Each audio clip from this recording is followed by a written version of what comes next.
स्वरूपानंद जी क्या बताते हैं देखिएगा। ये है प्रवचन प्रसून पुस्तक, प्रवचन प्रसून।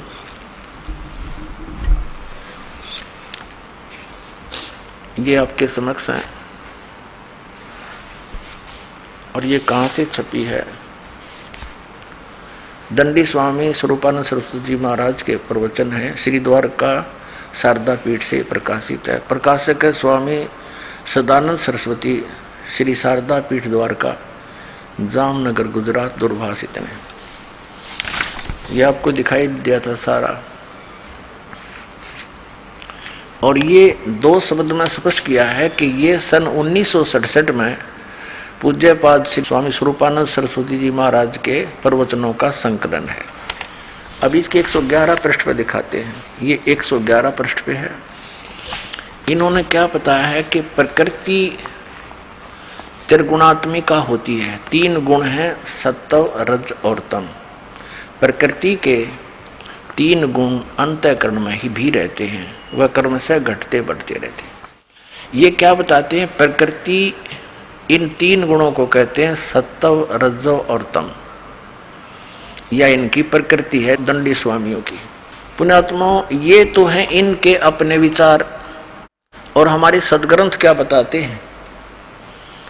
श्रीमद् भगवत गीता अध्याय नंबर 7 के और श्लोक नंबर दिखाते हैं आपको। यह है श्रीमद् भगवत गीता, इसके अनुवादक हैं जयदयाल गोविंद का।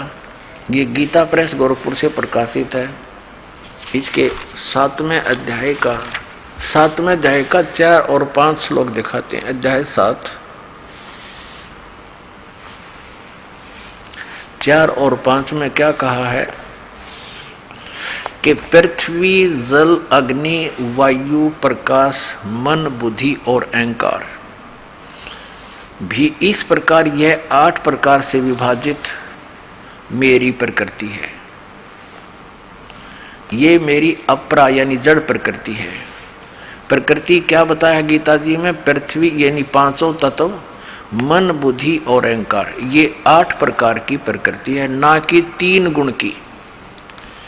ये तो मेरी अपरा प्रकृति है। और फिर दूसरी जो है, इस जिसे संपूर्ण जगत धारण किया जाता है, वह मेरी जीव रूपा परा अर्थात चेतन प्रकृति। ये दुर्गा के विषय में, यह भी अष्टंगी है।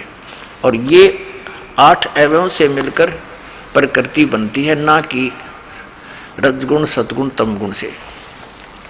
हमारे सदग्रंथ क्या बता रहे हैं? हमारे धर्मगुरु हमें क्या शिक्षा दे रहे हैं?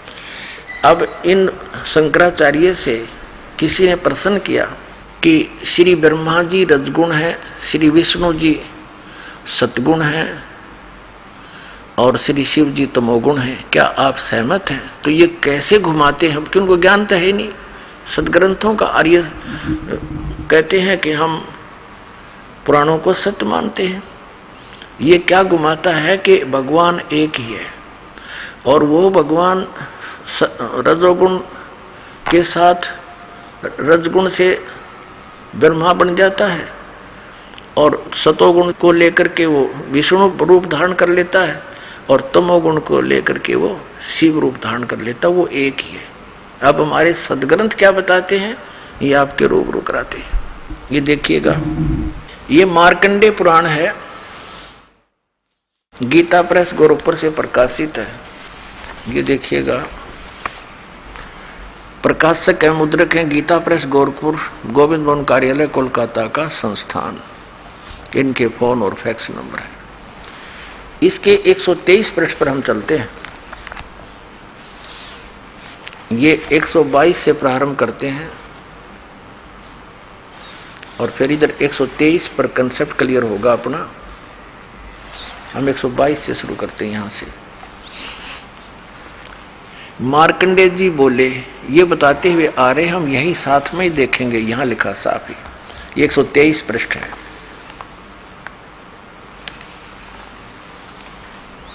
इस तरह स्वयंभू परमात्मा की 3 अवस्थाएं हैं। रजोगुण प्रधान ब्रह्मा, तमोगुण प्रधान रुद्र और सतगुण विश्वपालक विष्णु है। ये ही 3 देवता हैं और ये ही 3 गुण हैं।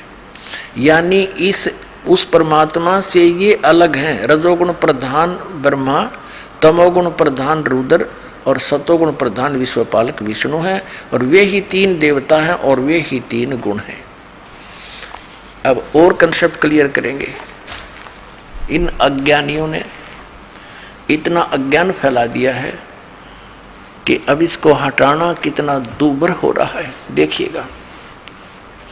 श्रीमद् देवी भागवत हिंदी टीका सहित भाग 1 अथ श्रीमद् देवी भागवत भाषा टीकम समहात्म, खेमरा श्री कृष्णदास प्रकाशन बंबई से प्रकाशित है, और यहाँ पर भी इसका बहुत सा हवाला दिया गया है।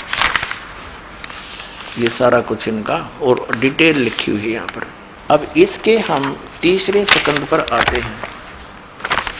ये है अथ श्रीमद् देवी भागवते भाषा टीका युक्ते तृतीय स्कंध है प्रारंभते। इसके हम 11 पृष्ठ पर आते हैं। ये 11 पृष्ठ है और भाषा टीका तृतीय स्कंद अध्याय 5 का श्लोक नंबर हम 8 पढ़ देंगे। 7वां समाप्त हुआ, 8वां प्रारंभ होता है। हे माता, भगवान शंकर अपनी माता दुर्गा से कह रहे, हे माता, यदि हमारे ऊपर सदा आप दया युक्त हो तो हमको तमोगुण में किस प्रकार प्रदान किया है? ब्रह्मा रजोगुण और हरि सतगुण युक्त किए हैं। अब हम इसका संस्कृत पढ़ेंगे। इसमें संस्कृत भी साथ में है, ये और कृपा की है, यह भी हमारे पास उपलब्ध है। यदि दया धर्मना, यह 8वां श्लोक है। यदि दया धर्मना न सदाम्बिके कथम अहम विहित है। भगवान शिव बोल रहे हैं, तमोगुण है। और कमल जय, कमल से उत्पन्न होने वाले ब्रह्मा जी रजोगुण संभव, रजोगुण क्यों बना दिया? सुवित क्यों सतोगुण हरि यानी विष्णु जी को क्यों सतगुण बना दिया? इति सिद्धम रजगुण ब्रह्मा है, सतगुण विष्णु, तमगुण शिव जी।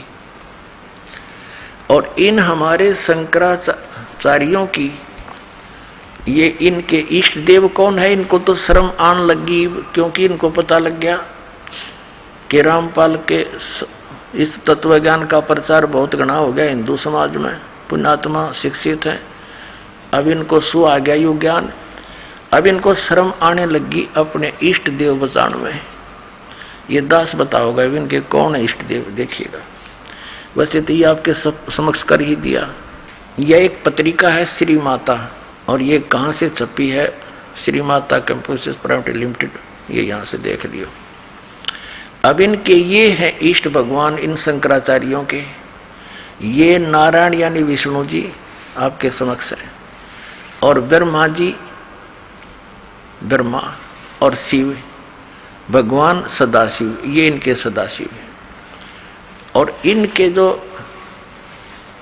गुरु परंपरा कहाँ से चली है, इसमें स्पष्ट किया है कि नारायण से वशिष्ठ हुए, वशिष्ठ के शक्ति, शक्ति के पुत्र पराशर, पराशर के व्यास, व्यास के सुक यानी सुखदेव, उसके बाद ये गौड़पद महंतम आदि गोविंद, ये अन्य इनके शिष्य। फिर यहाँ स्पष्ट किया इन्होंने कि ब्रह्मा जी के पुत्र, वैसे तो ब्रह्मा जी के पुत्र हैं भगवान, ये कौन है? वशिष्ठ जी, ब्रह्म ऋषि वशिष्ठ जी। वशिष्ठ जी के पुत्र हैं शक्ति, ये श्री शक्ति देव, और श्री शक्ति देव जी के पुत्र हैं श्री पराशर जी। पराशर के पुत्र हैं व्यास जी, भगवान वेद व्यास जी। तो ये इनके ये शंकराचार्यों के गुरु परंपरा है। और आखिर में ये गौड़ पदाचार्य, गोविंद भगवत पदाचार्य, और फिर ये हैं अब इनके मुख्य श्रीमद आदि शंकराचार्य, आदि शंकर। ये हो गया कंसेप्ट क्लियर। इनके देवता कौन है? और देखिएगा आगे, ये देखिएगा ये कहाँ से छपी है। शुभ आशीर्वाद किसका है इसके ऊपर? अनंत ब्रह्मांड जननी कल्याणमयी करुणामयी श्री माता समन वंदन। ये हैं अनंत विभूषित ज्योतिष पीठाधीश्वर एवं द्वारका पीठाधीश्वर जगत गुरु शंकराचार्य स्वामी स्वरूपानंद जी महाराज।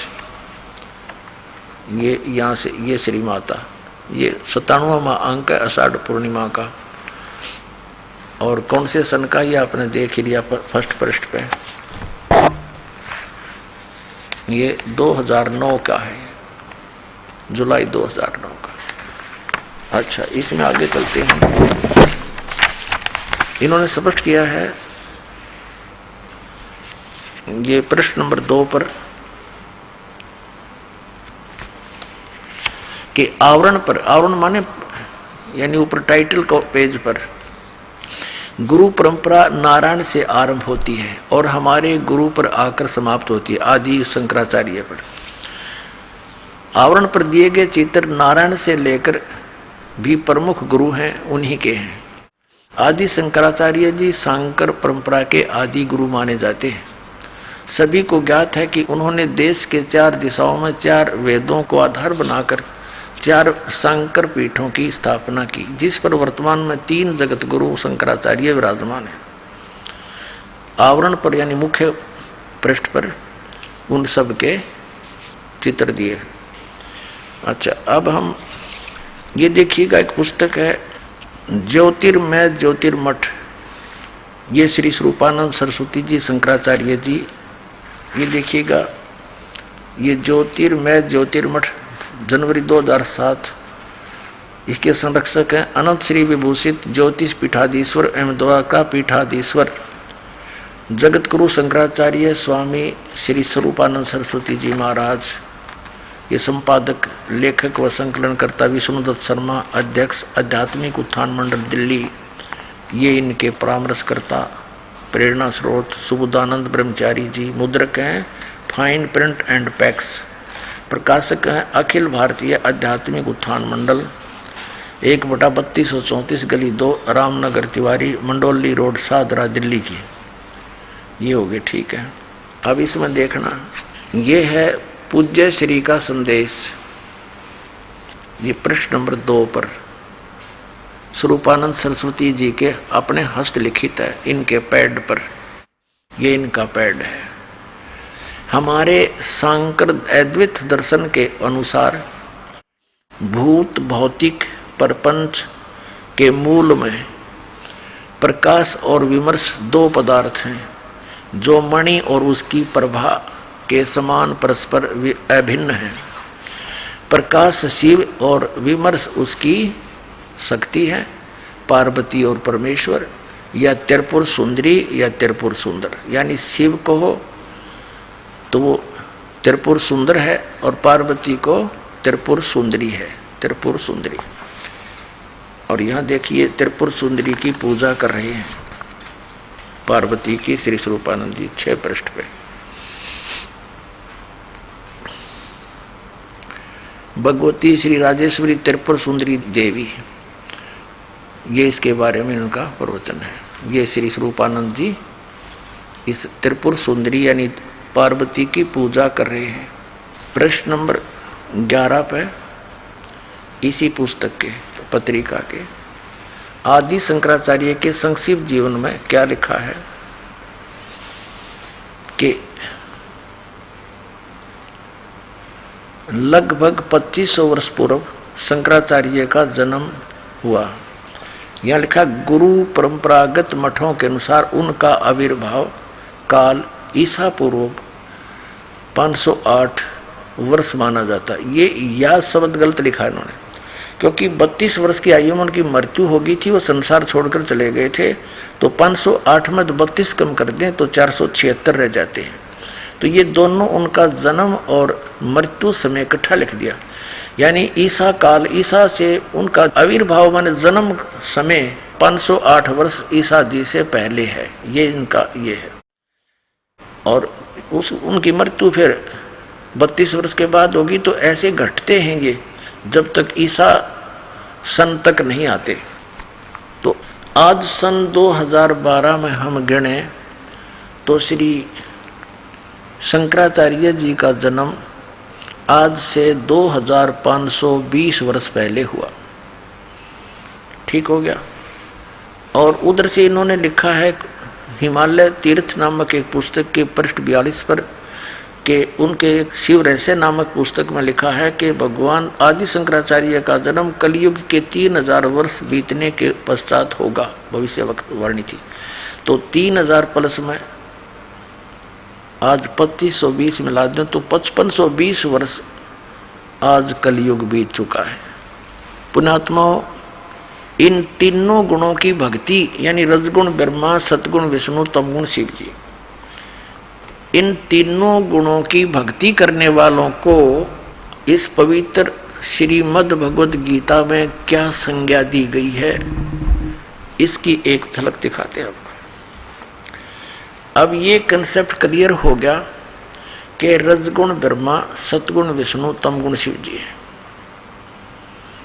ये तो बात खत्म होगी। एक और छोटा सा दिखाते हैं, ये देखिएगा श्री शिव पुराण, ये कहाँ से प्रकाशित है, सचित्र मोटा टाइप, हनुमान प्रसाद पोदार इसके संपादक हैं, गीता प्रेस गोरखपुर से ये प्रकाशित है और मुद्रित है, वहीं से मुद्रित और प्रकाशित है। इसके 110 पृष्ठ पर आपको दिखाते हैं, इसके 110 पृष्ठ पे 9वां अध्याय है, रुद्र संहिता, रुद्र संहिता का 9वां अध्याय है। इस पे लिखा है कि इस प्रकार ब्रह्मा, विष्णु तथा रुद्र इन 3 देवताओं में गुण हैं, परंतु शिव गुणातीत माने गए हैं। अब जो शंकराचार्य ये कहते हैं कि एक ही भगवान है और वही सतोगुण को लेकर के विष्णु बन जाता है, विष्णु का रूप धारण कर लेता है, वही रजोगुण को लेकर ब्रह्मा का बन जाता है, वही सतोगुण लेकर के शंकर बन जाता है। इसमें स्पष्ट किया है कि वो तो गुणातीत है और ये 3 देवता न्यारे हैं, ये इसके पुत्र हैं। जैसे एक प्रसंग ये भी आया था कि हमारे शंकराचार्य जी, हमारे धर्मगुरु कहते हैं कि हमारे श्री कृष्ण और श्री राम ये स्वयं परमात्मा हैं और ईसा तो परमात्मा का पुत्र था और मोहम्मद साहब ये पैगंबर था, रसूल था, संदेश वाहक था, भगवान नहीं थे। और हमारे स्वयं कृष्ण और विष्णु स्वयं भगवान है। अभी ये भी भगवान के पुत्र थे, तुम्हारे भगवान भी। अभी दिखाते हैं, कंसेप्ट क्लियर करते हैं। इसी शिव पुराण को आपके रूबरू करते हैं 98 पृष्ठ तक, रुद्र संहिता। ये देखिएगा, रुद्र संहिता 98 पृष्ठ पे संक्षिप्त शिव पुराण, इसके 5वें अध्याय के लास्ट से लेते हैं, आगे क्रम बन जाता है इसका। अपने पुत्र नारद की यह बात सुनकर लोक पिता में ब्रह्मा वहां इस प्रकार बोले। अध्याय 5, अब यहां देखिए, ब्रह्मा, ये 6ठा अध्याय शुरू हो गया रुद्र संहिता का और ये 99 पृष्ठ पे हम पढ़ रहे हैं, 99, गीता प्रेस गोरखपुर से प्रकाशित है। ब्रह्मा जी ने कहा कि ब्राह्मण देव श्रोमणे, तुम सदा समस्त जगत के उपकार में लगे रहते हो। तुमने लोगों के हित की कामना से बहुत उत्तम बात पूछी है। जिसमें समस्त जगत नष्ट हो गया था, वहाँ कुछ भी नहीं था, न सूर्य दिखता था और न चंद्रमा, अन्य ग्रहों का भी कुछ पता नहीं था, उसकी भी सत्ता नहीं थी। यहाँ देखते उस समय सत तत्सद्ब्रह्म, इस श्रुति में जो सत सुना जाता है एकमात्र वही शेष था। अच्छा आगे देखिए 100 पृष्ठ पे, जिस परब्रह्म के विषय में ज्ञान और अज्ञान से पूर्ण उक्तियों द्वारा इस प्रकार विकल्प किए जाते हैं, उसने कुछ काल के बाद द्वितीय की इच्छा प्रकट की। उसके भीतर एक से अनेक होने के संकल्प उदित हुआ। तब उस निराकार परमात्मा ने अपनी लीला शक्ति से अपने लिए मूर्ति की कल्पना की। जो मूर्ति रहित परम ब्रह्म है, उसकी मूर्ति ये भगवान सदाशिव है। यानी भगवान सदाशिव वही इनका परम ब्रह्म परमात्मा है। अर्वाचीन और प्राचीन विद्वान उन्हीं को ईश्वर कहते हैं। उस समय एकाकी रहकर स्वेच्छानुसार विहार करने वाले उस सदाशिव ने अपने विग्रह से स्वयं ही एक स्वरूप भूता शक्ति की सृष्टि की। जो उनके अपने श्रीअंग से कभी अलग होने वाली नहीं थी। उस पराशक्ति को प्रधान प्रकृति गुणवती माया बुद्धि तत्व की जननी विकार रहित बताया गया है। वह शक्ति अंबिका कही गई है। उसी को प्रकृति, अब देखो ये अंबिका जो श्री विष्णु, इस सदाशिव यानी इसको हम काल कहते हैं, ये काल है जिसने गीता का ज्ञान बोला। यह ब्रह्मा विष्णु महेश का पिता है। इसके शरीर, इसने इस दुर्गा को खा लिया था, इसके पेट से परमात्मा निकाली थी। तो ब्रह्मा जी इस पुराण का वक्ता है इस प्रसंग का, तो वो सच्ची अच्छी तरह समझ नहीं सका। फिर भी उसने क्या कहा है कि उन सदाशिव ने अपने विग्रह माने शरीर से स्वयं ही एक स्वरूप भूता शक्ति की सृष्टि की, जो उनके अपने श्रीअंग से कभी अलग होने वाली नहीं थी। वो जो उसके शरीर से निकली शिव जी के, वो सदाशिव यानी काल के, वो कौन थी? वह शक्ति अंबिका कही गई है। उसी को प्रकृति सर्वेश्वरी और त्रिदेव जननी ब्रह्मा विष्णु महेश की उत्पन्न करने वाली नित्ता और मूल कारण भी कहते हैं। सदाशिव द्वारा प्रकट की गई उस शक्ति के 8 भुजाएं हैं। क्लियर हो गया कि दुर्गा को प्रकृति भी कहते हैं। ये तीनों देवताओं की माता है, उत्पत्ति करने वाली है। उसकी 8 भुजाएं, नाना प्रकार के आभूषण उसके श्रीअंग की शोभा बढ़ाते हैं। वह देवी नाना प्रकार की गतियों से संपन्न है और अनेक प्रकार के अस्त्र शस्त्र धारण करती है। एकाएकिनी होकर भी वह माया संयोग वसात अनेक हो जाती है। वे जो सदाशिव हैं उन्हें परम पुरुष ईश्वर, शिव, शंभु और महेश्वर कहते हैं। अब हम 101 पृष्ठ पर पढ़ रहे हैं, रुद्र संहिता का ये 6वां अध्याय। वे अपने सारे अंगों पर, अब सदाशिव के बारे में बता रहे हैं वो कौन है। वे अपने सारे अंगों पर भस्म रमाए रहते हैं। उन काल रूपी ब्रह्म ने, ओहो, इसको काल रूपी ब्रह्म कहो, सदाशिव कहो, वो काल रूपी ब्रह्म ने एक ही समय शक्ति के साथ नाथ नहीं है, शिवलोक नामक अक्षेत्र का निर्माण किया था। उस उत्तम का अक्षेत्र को काशी कहते हैं, यानी ब्रह्मांड के सबसे ऊपर है ये। वह परम निर्वाण व मोक्ष का स्थान है जो सबके ऊपर विराजमान है। वे प्रिय और प्रियतम शक्ति और शिव, यानी ये शक्ति दुर्गा, शिव ये काल, वे परमानंद स्वरूप हैं। उस मनोरम अक्षेत्र में नित्य निवास करते हैं। और मुने शिव और शिवा ने, यानी दुर्गा और इस काल रूपी ब्रह्म ने प्रलय काल में भी कभी उस अक्षेत्र को अपने सानिध्य से मुक्त नहीं किया। देव से ब्रह्मा अपने पुत्र नारद को बता रहा है, एक समय उस आनंद वन में रमण करते हुए शिवा और शिव के मन में यह इच्छा हुई कि किसी दूसरे पुरुष की सृष्टि करनी चाहिए, अर्थात कोई बच्चा उत्पन्न करना चाहिए, संतान, जिस पर यह सृष्टि संचालन का महान भार रखकर हम दोनों केवल काशी में रहकर इच्छा अनुसार विचरें और निर्वाण धारण करें। ऐसा निश्चय करके शक्ति सहित सर्वव्यापी परमेश्वर शिव ने अपने वाम भाग के 10वें अंग पर अमृत मल दिया। शक्ति सहित दुर्गा के साथ सृष्टि कर्म किया, पति पत्नी व्यवहार। फिर तो वहां से एक पुरुष प्रकट हुआ। उसका नाम क्या रखा उस बालक का? यह अपने 101 पर पढ़ा, 101 पर पढ़ा। अब 102 पढ़ाते हैं। 102 पर आप देखोगे, यहां देखिएगा। उस काल भगवान ने कहा सदाशिव ने, वत्स, व्यापक होने के कारण तुम्हारा विष्णु नाम विख्यात हुआ। अब यहां देखो, बिल्कुल इसके सामने ये 6वां अध्याय समाप्त हुआ। अब 7वां प्रारंभ होता है। ये रुद्र संहिता। ब्रह्मा जी कहते हैं देव से अपने पुत्र नारद को बता रहे ब्रह्मा जी, तत्पश्चात कल्याणकारी परमेश्वर सांब सदाशिव ने पूर्ववत प्रयत्न करके, यानी उस दुर्गा के साथ पति पत्नी व्यवहार करके अपने दाहिने अंग से मुझे उत्पन्न किया। अब क्या हो गया?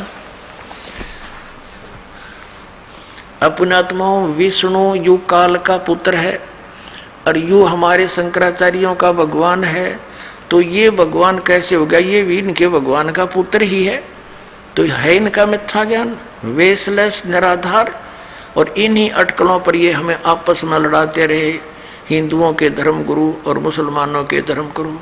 परमात्मा कबीर जी कहा करते थे, कोई कहे मारा राम बड़ा है, कोई कहे खुदाई रे, कोई कहे ईसा मसीह बड़ा है, ये बाटा रहे लगाई रे, कोई कहे मारा राम बड़ा है। कहते ये मूर्ख बना रहे हमारे को। अब ना इन हिंदुओं के धर्म गुरुओं को अपने सदग्रंथों का ज्ञान और नहीं मुसलमानों के धर्म गुरुओं को अपने उस पवित्रों का सदग्रंथों का ज्ञान। तो पुण्यात्माओं, अब हम शिक्षित हैं, जीव हमारी जाति है, मानव धर्म हमारा, हिंदू मुस्लिम सिख ईसाई कोई धर्म नहीं है न्यारा। हम एक पिता की संतान है, परम पिता के सतपुरुष के। इस काल ने हमें मूर्ख बना रखे। अब यहाँ एक कंसेप्ट तो ये क्लियर हो गया कि इस दुर्गा और काल के दो बेटे सिद्ध हो गए, पुत्र श्री विष्णु जी और एक श्री ब्रह्मा जी। अब तीसरा यह अनुवाद करता विचलित हो गया, यहाँ तो इसने दिया छोड़, फिर एक जगह और पा गया। कहते हैं चोर चुरावे तुंबड़ी और गड्ढे पानी में, वो गड्ढे हुआ ऊपर आवे ना, सच्चाई छनी ना। जैसे किसी चोर ने एक तुम्बा चुरा लिया, किसी का सूखा हुआ होता है, और उसने पानी में छुपाया है, वो छुपा के आके बैठ गया। थोड़ी देर में वो आ गई तरफ नो चमका, ऊपर आ गया, वो फिर दबा का, वो फिर ऊपर थोड़ी देर में आ चमके। कहते चोर चुरावे तुंबड़ा और गड्ढे पानी में, वो गड्ढे हुआ ऊपर आवे ना, सच्चाई छनी ना। तो इन्होंने इस सच्चाई रूपी तुम्बे को गाड़ने की कोशिश तो बहुत करी, पर यू छुपा नहीं। अब देखो शिवपुराण के अंदर, ये संक्षिप्त शिवपुराण, इसके संपादक हनुमान प्रसाद पोद्दार, ये वही चल रहा है जो अभी आपको दिखाई थी। अब हम आते हैं अपने उस कंसेप्ट पर। एक समय श्री विष्णु जी सतगुण और श्री ब्रह्मा जी रजगुण की आपस में कहा सुनी, यानी युद्ध हो गया, झगड़ा हो गया। किस बात में? ब्रह्मा जी कहता मैं तेरा पिताजी विष्णु जी को, विष्णु कहे मैं तेरा बाप। क्योंकि ये काल जो सदाशिव है इनका पिताजी, ये इनको भ्रमित किए हुए है। गीता ज्ञान भी ये काल सदाशिव काल रूपी ब्रह्म ही बोल रहा है। और ये 7वें अध्याय के 24-25 श्लोक में कहता है कि मैं कभी किसी के समक्ष नहीं आता अपने वास्तविक रूप में, मैं अपनी योग माया से छुपा रहता हूँ। तो इसने क्या किया है कि किसी महर्षि ने भगवान पाने के लिए समाधिस्थ होने की चेष्टा की, किसी को तो ब्रह्मा जी के रूप में दर्शन दे दिए, और किसी को शिव जी के रूप में, किसी को विष्णु जी के रूप में। जिसको विष्णु जी के रूप में दर्शन दिए समाधि दशा में, तो वो विष्णु जी के पास आकर उसका सिर हो गया कि आप ही भगवान हो, मैंने देख लिया है, आपने छुपा रखा अपने आप को, आप सर्वशक्तिमान हो, सर्वसृजनहार हो, आप परमात्मा हो। ऐसा 1, 2, 10 सैकड़ों ने कहा। तो उस विष्णु जी को भ्रम हो गया कि मैं सचमुच शायद मैं ही सृजनहार हूँ। और ये भी कहा कि ब्रह्मा जी आपकी नाभि कमल से उत्पन्न हुए हैं। उधर से उसने जिसको ब्रह्मा जी के रूप में दर्शन दिए, उसने श्री ब्रह्मा जी को आवाज़ दी, आप सचमुच परमात्मा हो, आप जगत के पिता हो, जगत पालक हो, सर्वशक्तिमान तुम ही हो। इस बात का भ्रम श्री ब्रह्मा जी को हो गया। फिर किसी ने शंकर जी के रूप में देख लिए, तो उसने शंकर जी की महिमा गा दी कि भगवान शिव स्वयं पूर्ण परमात्मा है, अजर व अमर है, मृत्युंजय है, कालज्ञ है, ये सर्वशक्तिमान है। तो ऐसे इसने इन सबको भ्रमित कर दिया।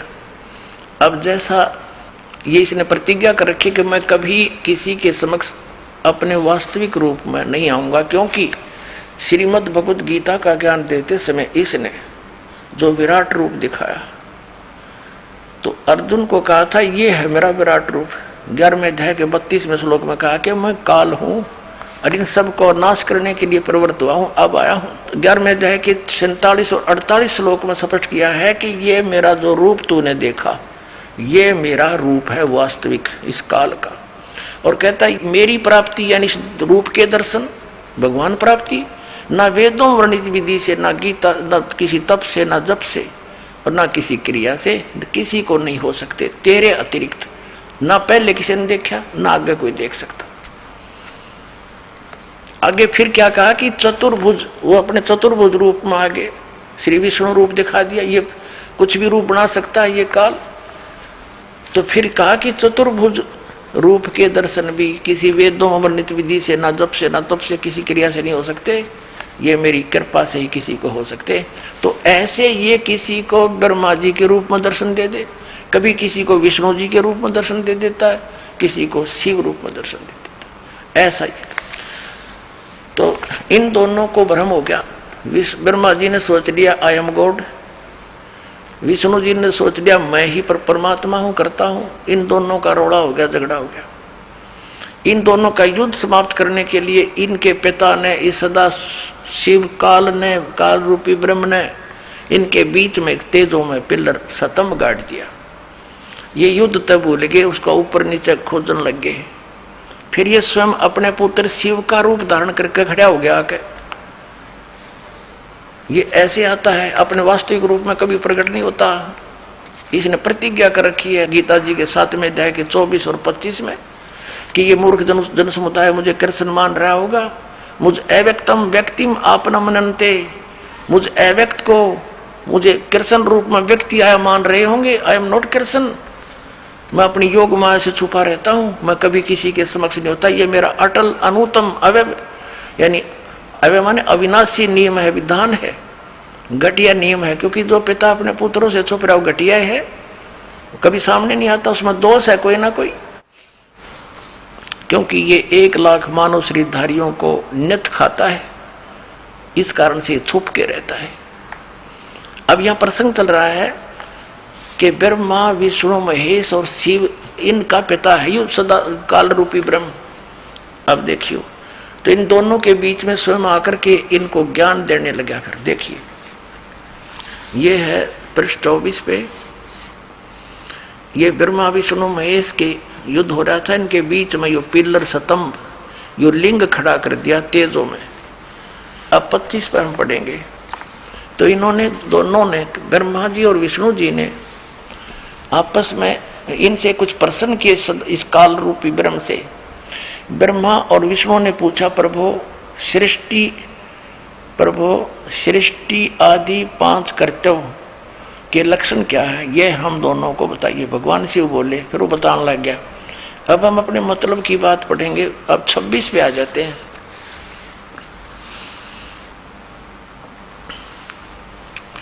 अब ये काल रूपी ब्रह्म विष्णु और ब्रह्मा को कहता, पुत्रो, हे मेरे पुत्रो, मेरे बेटो, तुम दोनों ने तपस्या करके प्रसन्न हुए मुझ परमेश्वर से सृष्टि और सतीथि नामक 2 कृत प्राप्त किए।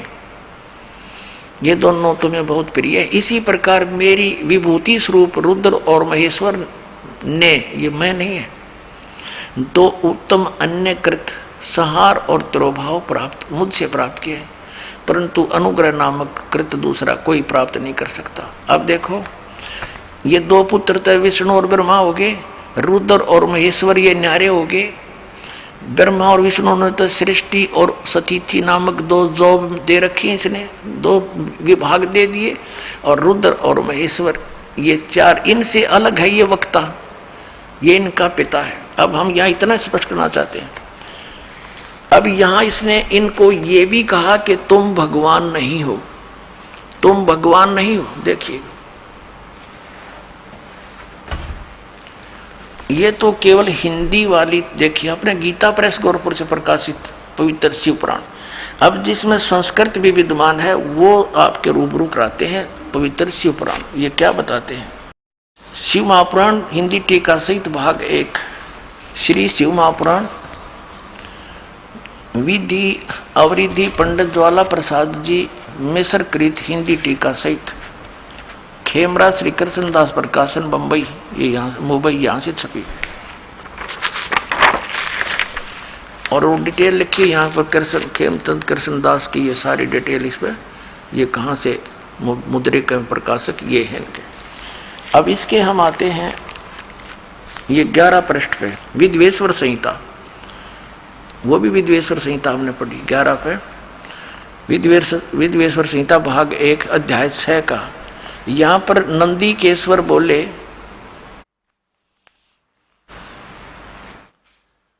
हे योगींद्र, आगे एक समय विष्णु भगवान शेष सैया पर अपने गरुड़ आदि पार्षदों से युक्त लक्ष्मी सहित शयन करते थे, विश्राम कर रहे थे, सोए थे। उस समय ब्रह्म ज्ञानियों में श्रेष्ठ ब्रह्मा जी अपनी इच्छा से वहां आ गए।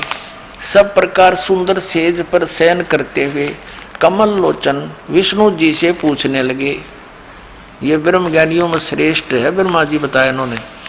तुम कौन हो? विष्णु जी से पूछ रहे तुम कौन हो? मुझे देखकर अभिमानी पुरुष के समान शयन करते हो। हे वत्स, हे बेटा उठो, देखो मैं तुम्हारा स्वामी आया हूं। ब्रह्मा जी कह रहे विष्णु जी को, आए हुए गुरु को देखकर जो अभिमान करता है उस द्रोही मूड का प्रायश्चित होना उचित है।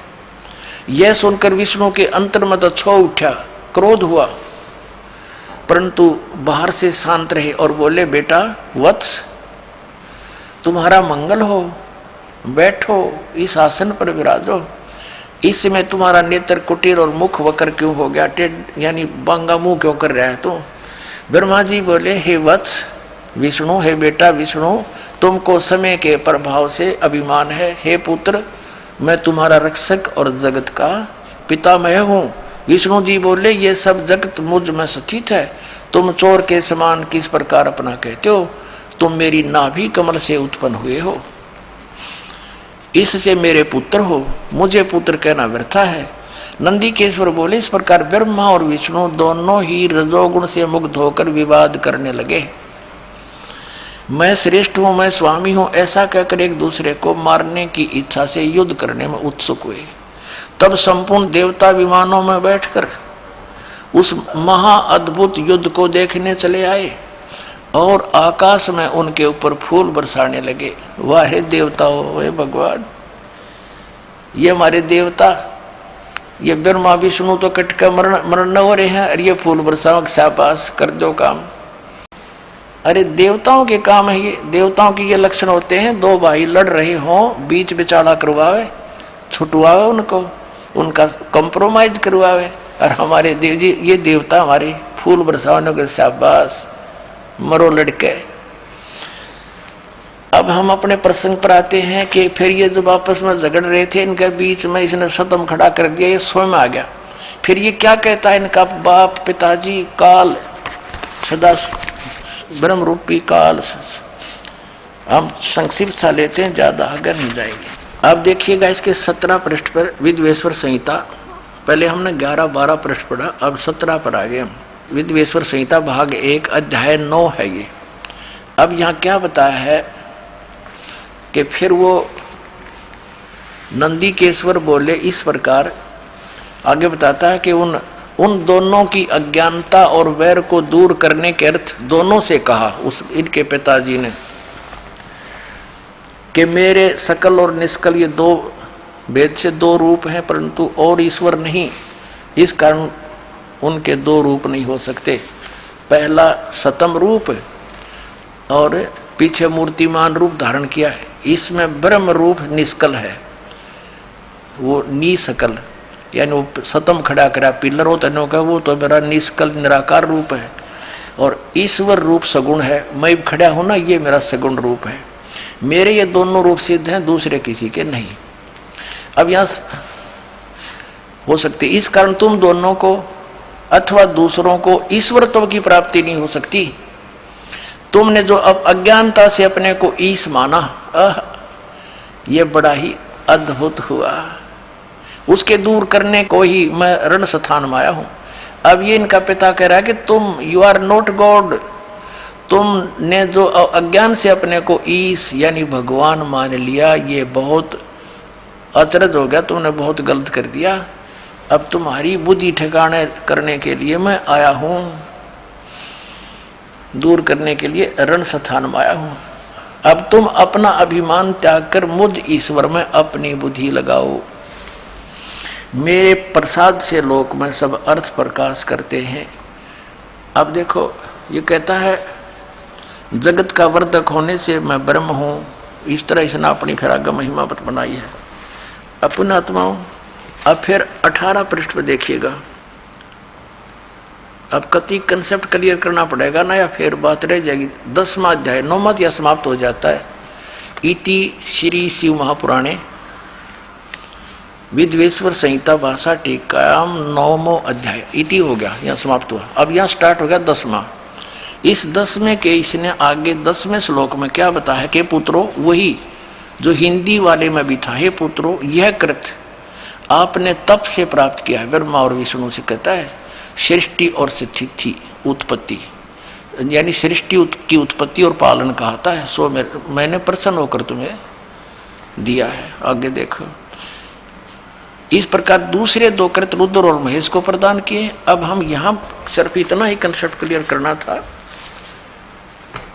हमने इतना ही कंसेप्ट क्लियर करना था जिनको हमारे धर्म गुरु, पवित्र हिंदू धर्म के धर्म गुरु शंकराचार्य, जिनको पूर्ण परमात्मा विष्णु और शिव को बताते रहे, ये तो इनके इतिहास में लिखा कि ये भगवान नहीं है, तो क्या इनको वेदों का सदग्रंथों का ज्ञान था? अब जैसा इनके शंकर पंचम के 135 पृष्ठ पर लिखा है कि सबसे बड़ा पशु कौन है, उन्हीं का उत्तर है कि जिन्होंने सदग्रंथों को पढ़ा और उसके अनुसार धर्म आचरण नहीं किया, वो सबसे बड़ा पशु है। तो बाप पुण्यात्मा हो, निर्णय करने ला सबसे बड़े पशु कौन है? बोलो सतगुरुदेव की जय हो। परम पिता परमात्मा पूर्ण ब्रह्म सर्व सृष्टि रचनहार सर्व उत्पादक, ये परमात्मा कौन है, कहाँ रहते हैं, उनकी क्या स्थिति है, वे साकार हैं या निराकार हैं, वे परमात्मा हमें क्या लाभ दे सकते हैं, यह जानकारी पुण्यात्माओं सत्संग से होती है। और जिन पुण्यात्माओं को सत्संग उपलब्ध होता है, धन्य है उनके माता पिता जिनसे जन्म हुआ, क्योंकि सत्संग में आए बिना प्राणी को अपने मनुष्य जीवन के लक्ष्य का ज्ञान नहीं होता। हमने सत्संग सुनने से पहले जो उद्देश्य मान रखा होता है वो भौतिक होता है।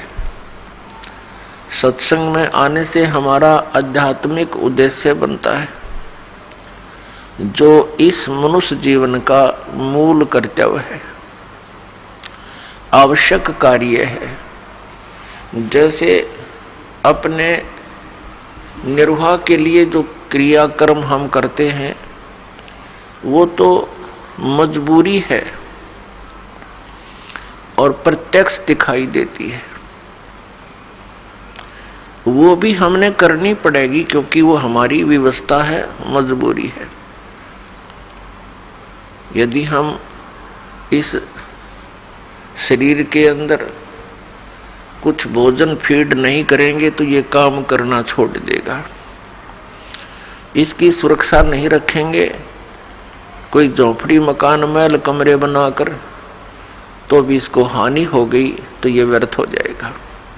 क्योंकि ये सब, इसको आहार देना, इसकी सुरक्षा रखना, ये किस लिए अनिवार्य है?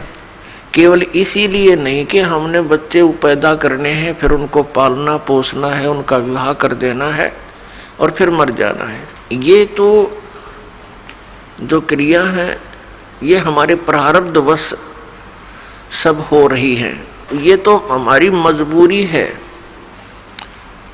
और जो कार्य जरूरी है वो सत्संग से ज्ञान होता है। तो वो पुण्यात्मा धन्य है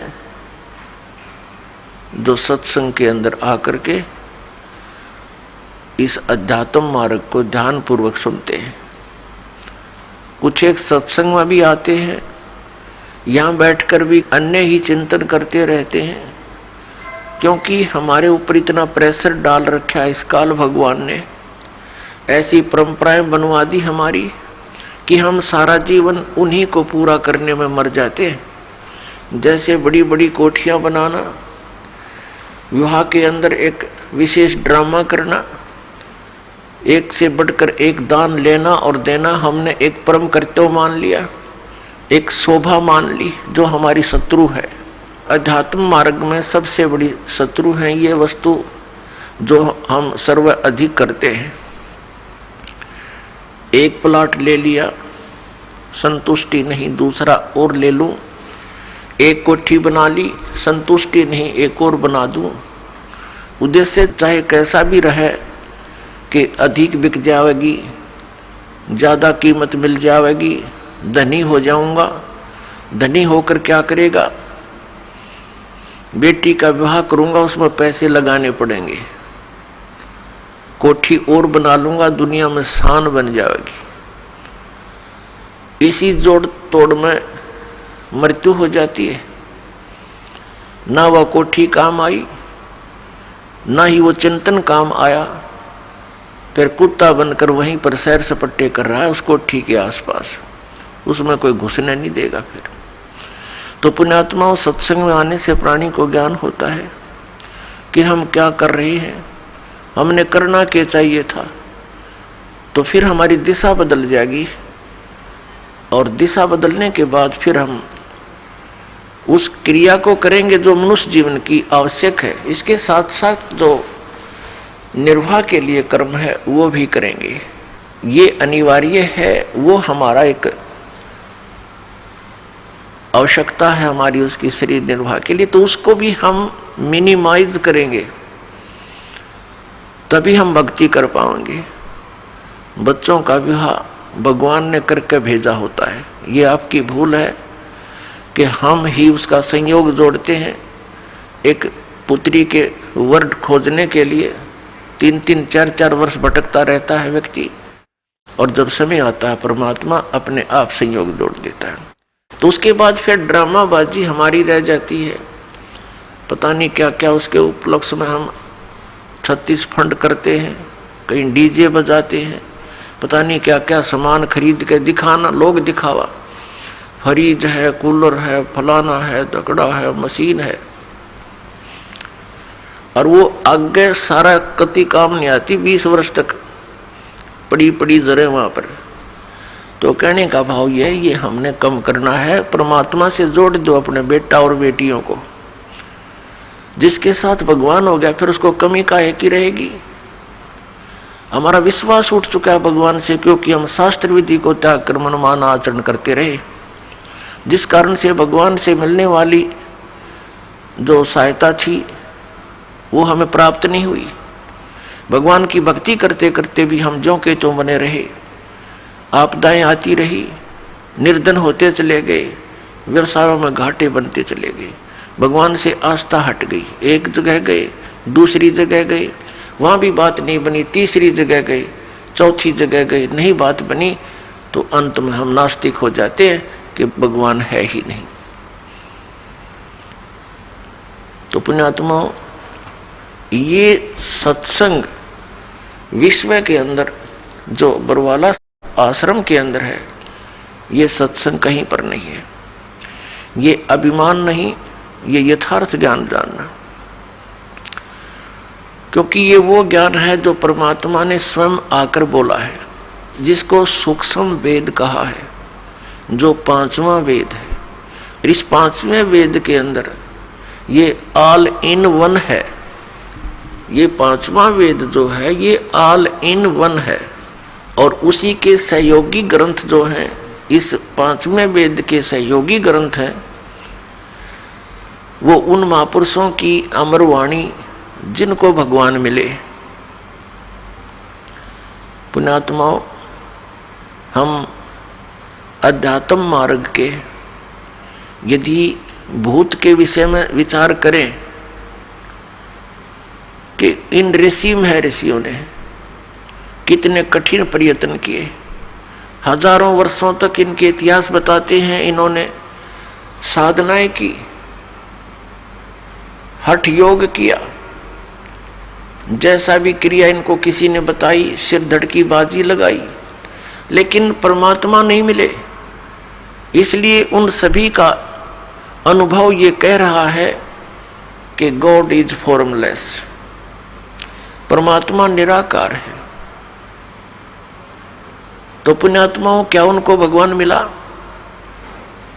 जो साधनाएं वो ऋषि लोग किया करते थे, वर्तमान में वो क्रियाएं भी नहीं रही, हम और अन्य क्रियाओं पर आकर रुक गए। हमारे पूर्व के जो ऋषि महर्षि थे, पुण्यात्मा, ये धर्म मजहब ये कोई इनका लंबा इतिहास नहीं है। 2520 वर्ष पूर्व, 2520 वर्ष पूर्व आदि शंकराचार्य जी का जन्म हुआ सन 2012 से। सन 2012 से 2520 वर्ष पूर्व आदि शंकराचार्य जी का जन्म हुआ और फिर उन्होंने इस हिंदू धर्म की स्थापना की। उसके बाद आज से 2020 वर्ष पूर्व ईसाई धर्म का उत्थान हुआ ईसा मसीह जी के द्वारा, और मुसलमान धर्म का ईसा जी के 600 वर्ष बाद लगभग, यानी 1400 वर्ष इस मुसलमान धर्म को बने हुए हैं। और सिख धर्म का इतिहास तो बहुत ही छोटा, यानी 500 वर्ष पूर्व हुआ है। उससे पहले कोई भी मजहब नहीं था। अब ये मजहब क्यों बने, ये जनसाधारण के बस की बात नहीं, इस षड्यंत्र को कोई समझ सके। यहाँ का जो मालिक है वो ब्रह्म है, सर्वपुरुष है, जिसको ज्योत निरंजन भी कहते हैं, काल भी कहते हैं, जिसने श्री कृष्ण जी में प्रवेश करके श्रीमद् भगवत गीता का ज्ञान दिया, जो श्री ब्रह्मा, श्री विष्णु, श्री शिव जी के पूज्य पिताजी हैं। ये 21 ब्रह्मांड का स्वामी है और एक ब्रह्मांड में हम रह रहे हैं। इसने परमात्मा को ना पहचान कर, क्योंकि भगवान अन्य रूप में आए हुए थे, कबीर देव, कबीर साहब, अपने पुत्र जोगजीत के रूप में। उनका पुत्र सतलोक में वचन से सब पुत्र हुए हैं। तो इसने पहले तो उनके साथ युद्ध की सोची, परमात्मा की सामर्थ्य के सामने उसके कुछ बसाई नहीं।